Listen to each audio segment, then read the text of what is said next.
Hello guys, मैं Priyanka blog में आपका स्वागत करती हूँ। कैसे हैं आप? आज मैं आपको एक छोटी सी स्टोरी सुनाऊंगी। दो भाई थे।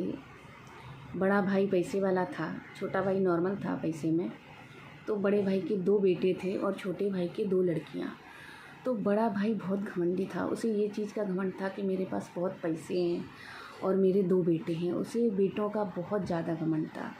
तो वो अपने छोटे भाई को जब देखो तब बोलता था, तेरे को क्या है, तुझे तो दो बेटियां हैं, तेरी बेटियां तो कुछ कर नहीं सकती हैं, उन्हें तो शादी करके अपने घर जाना है। मेरे बेटे तो मेरा नाम रोशन करेंगे, मेरे तो बेटे ये हैं, मेरे बेटे वो हैं। तो ऐसे कह के वो अपने छोटे भाई की इज्जत नहीं करता था, ना ही उसकी बच्चियों की इज्जत करता था और उसको अपने से छोटा समझता था और बहुत घमंड था उसे अपने बेटों का। धीरे धीरे समय व्यतीत हुआ, चारों बच्चे बड़े हो गए।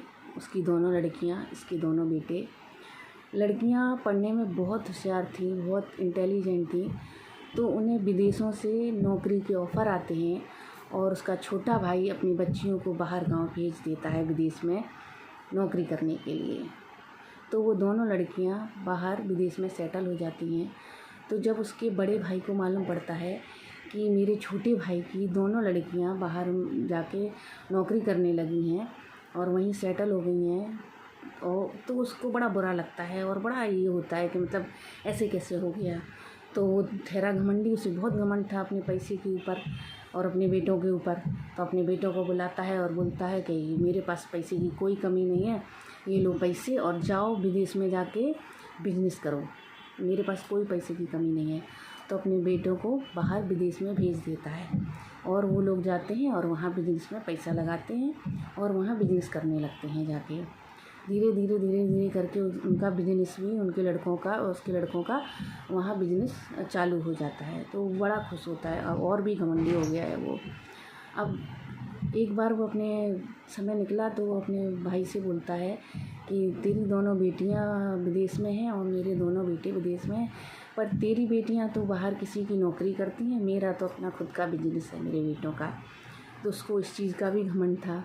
तो बोलता है चल ठीक है, अब हम दोनों अकेले रह गए हैं तो कहीं घूम कर आते हैं। तो उसका छोटा भाई बोलता है ठीक है चलो घूमने। तो दोनों घूमने जाते हैं। जब घूम के वापस आते हैं तो रास्ते में उनका हो जाता है एक्सीडेंट हो जाता है। तो दोनों हॉस्पिटल में चले जाते हैं, एडमिट हो जाते हैं हॉस्पिटल में। तो दोनों चारों बच्चों को फ़ोन जाता है कि तुम्हारे पिता का एक्सीडेंट हो गया है और तुम लोग आ जाओ।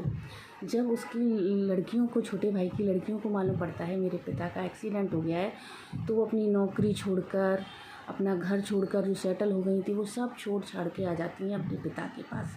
और जब पिता को होश आता है तो पिता बोलता है कि तुम लोग बच्चियों यहाँ क्यों आ गई हो, तुम्हारी वहाँ नौकरी लग गई थी, तुम्हारा अपना घर था, सेटल हो गए थे, क्यों आई यहाँ पे? तो वो बोलती हैं मेरे पिता से ज़्यादा मुझे कुछ नहीं चाहिए, मेरे पिता ही मेरे लिए सब कुछ हैं। और रही बात नौकरी की, तो वो मैं अपने काबिलियत पर यहाँ पे भी कर सकती हूँ। मुझे मेरे पिता चाहिए, मुझे विदेश नहीं चाहिए, मुझे नौकरी भी नहीं चाहिए।